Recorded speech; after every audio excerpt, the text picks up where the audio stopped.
go. Yeah! Alright, I remember hearing a story from my grandfather that says a lot about the situation we're in right now. It was September and he'd just been accepted to Michigan State. It was the same kind of fall morning that many of us have experienced. The trees just losing their leaves on the wind, the sweet scent of decay that comes with the death of the year and the beginning of another. He had all of his things packed up in his truck for the whole morning, but lingered with his parents until well past 10. When he left, he felt like he was peeling himself from them, and from the small coastal town where he'd lived his entire life. Each place he passed on the way to the highway was another goodbye. The lighthouse, so long. The shipyard where his father worked in the machine shop, goodbye. By the time he reached the outskirts of Ludington, the sense of loss had become a pain. Halfway to Lansing, it transformed again into something existential. A real feeling of purposelessness that hung around his neck like an anchor, drawing him always backward. Nothing he knew lived in that city. He could always come back after 4 years, but what was the point in leaving if what you wanted was behind you in the first place? They told him university would better him, but what if he was no longer himself when he was done?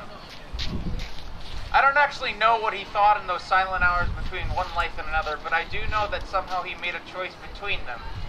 The way my mom tells it, he got scared, turned around and came home. Now for the rest of his life, my granddad stayed in Ludington.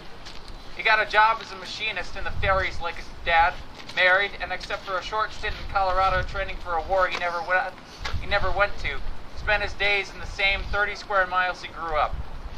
He was a member of the working class from the day he was born to the day he died, but on only his salary he was able to buy a 2-story house 3 blocks from Lake Michigan and send his kids to college, at least the ones that wanted to go. I remember when he died how the church pews filled up from end to end. It was one of the first moments I realized that you don't have to be educated or important to be loved. He went deaf from the sound of the machinery, and his hands always smelled of oil, but he made a life for himself out there of metal and steam. And from what I can tell, it was a good life, a dignified one. Of course, my grandfather's story is impossible today. Wages haven't followed inflation.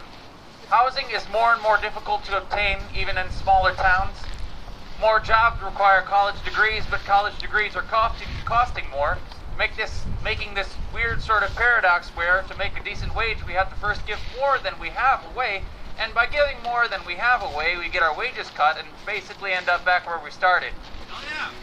And it isn't like Grandpa was able to do what he did purely by selling the sweat of his brow. He was able to buy his house in part because of the Federal Housing Administration, a New Deal era reform which gave preferential treatment to white males and segregated black and brown people to less desirable areas. The ships he worked on fed on coal, sending plumes of greenhouse gases into the atmosphere. They dumped literally tons of coal ash into Lake Michigan every day until 2015. The infrastructure that allowed him to thrive birthed our current crisis.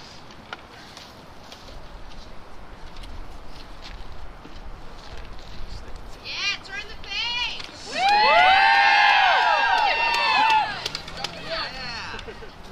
As we stumble our way through the first fifth of this century, what we need is a bit of the past and a lot more of the future. Yeah! We need work that allows for the quality of life my grandfather had without the inequality and segregation.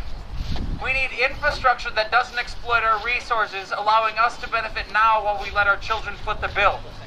We need a country that allows for dignity that lives in the heart of each human being to blossom. The Green New Deal is, I believe, the only plan that we have to make this a reality. It's the only plan that even seems willing to try. It may seem like a lot of change in very little time. Impractical, I've heard it called, but the challenges we face are not practical. They are massive and require massive response. We have 11 years. The people know this.